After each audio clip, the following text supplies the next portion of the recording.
मनुष्य का भाग्य किस समय लिखा जाता है? हमारे मन में कभी न कभी ये सवाल तो आया ही होगा कि मनुष्य का भाग्य किस समय लिखा जाता है। हम तो कई लोगों से यही सुनते आ रहे हैं कि किस्मत का लिखा कोई नहीं मिटा सकता, परंतु हम ये नहीं सोचते कि भाग्य क्या है। यदि भाग्य पहले से ही तय हो जाता है तो फिर कर्म से भाग्य बदला जा सकता है।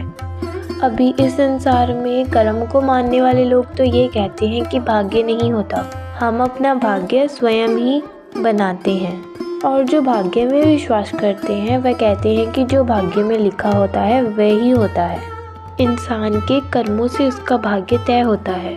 इंसान को कर्म करते रहना चाहिए, क्योंकि कर्म से भाग्य का लिखा बदला जा सकता है। कंस को कृष्ण जी के मामा और एक शक्तिशाली असुर के रूप में भी जाना जाता है। उसकी क्रूरता इस बात से साफ दिखाई देती है कि उसने अपनी मृत्यु के भय के लिए अपनी ही बहन के 7 बच्चों को मार दिया था। कृष्ण कथा में हम ये देखते हैं कि आकाशवाणी होती है कि देवकी जी का 8वां पुत्र कंस का वध करेगा, और यह सुनकर कंस ने कहा कि वो मेरा वध तब कर पाएगा जब मैं उसे इस धरती पर जन्म लेने के बाद में जिंदा रह पाएगा। इसी सोच के चलते कंस ने अपनी बहन देवकी और वासुदेव को जेल में कैद कर लिया।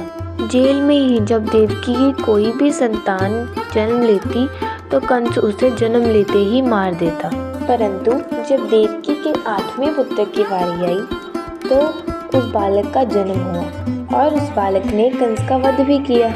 अभी ऐसा इसलिए हुआ कि उनकी कंस की मृत्यु की भविष्यवाणी तो पहले ही हो चुकी थी।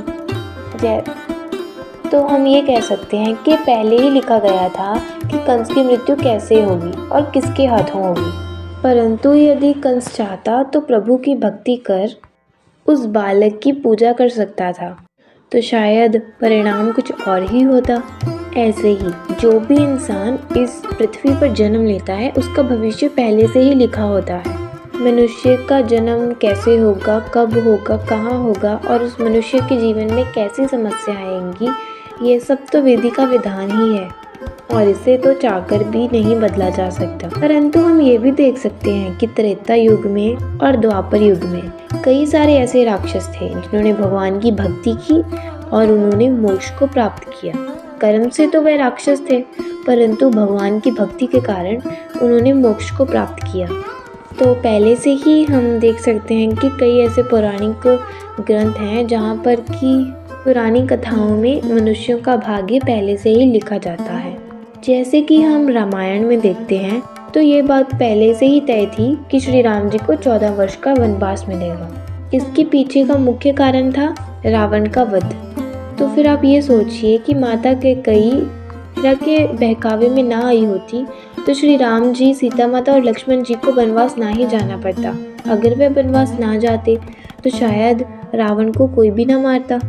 तो यह तो सबसे पहले ही लिखा जा चुका था कि राम जी के हाथों रावण का वध होना है। इसी प्रकार हर प्राणी का भाग्य पहले से ही लिखा होता है।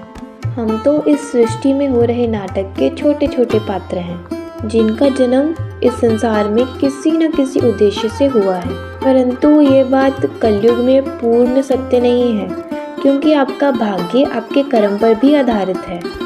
परंतु जब आप अच्छे नेक काम करते हैं तो आपके साथ भी अच्छा ही होगा, परंतु अगर आप बुरे काम करते हैं तो फिर आपके साथ बुरा ही होगा। हमें भगवान को याद कर कर अपना कर्म करते रहना चाहिए, जिससे आपकी किस्मत चमकने की संभावना बनी है। हमें अपने कर्म निरंतर सही दिशा में करते रहना चाहिए। बाकी का काम हमारे प्रभु खुद देख लेंगे। यानी बिना कर्म किए हमें तो जीवन में कुछ भी नहीं मिल पाता। इसलिए ही हमारे ग्रंथों में हमें धर्म, कर्म और पुण्य कर्म की प्रेरणा दी जाती है, क्योंकि यही एकमात्र ऐसा रास्ता है जो कि हमें जन्म और मृत्यु के चक्र से बाहर निकाल देता है। नहीं तो बुरे कर्म करने वालों को कभी भी भगवान के चरणों में जगह नहीं मिलती। तुलसीदास जी भी कर्म के मार्ग को बखूबी जानते थे। तुलसीदास जी ने कहा है, सकल पदार्थ यही जग माही, कर्महीन पर पावत नाही।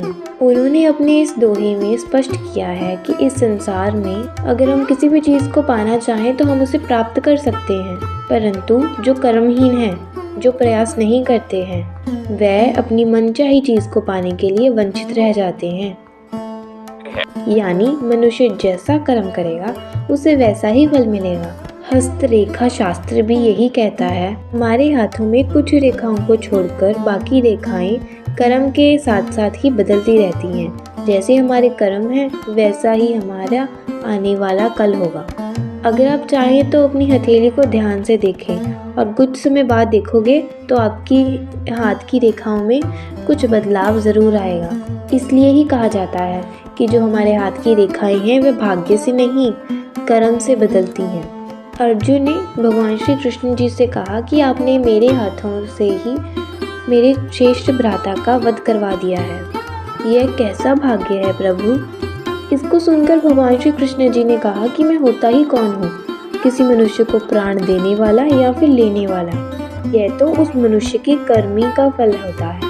जिस तरह इसने अपने कर्म किए हैं उस प्रकार ही इसे अपने जीवन में फल मिल गया। इसलिए ही भगवान श्री कृष्ण जी ने कहा है कि जीवन में किस मोड़ पर हमें फूल मिलेंगे या कांटे, ये मनुष्य अपने कर्मों से ही स्वयं ही ये तय करता है। यह बात हमें भागवत गीता में भी सीखने को मिलती है। ईश्वर हमें कुछ ना कुछ अवसर अवश्य देता है ताकि हम अपने बुरे कर्मों का पश्चाताप कर सकें और सही रास्ते पर आ सकें।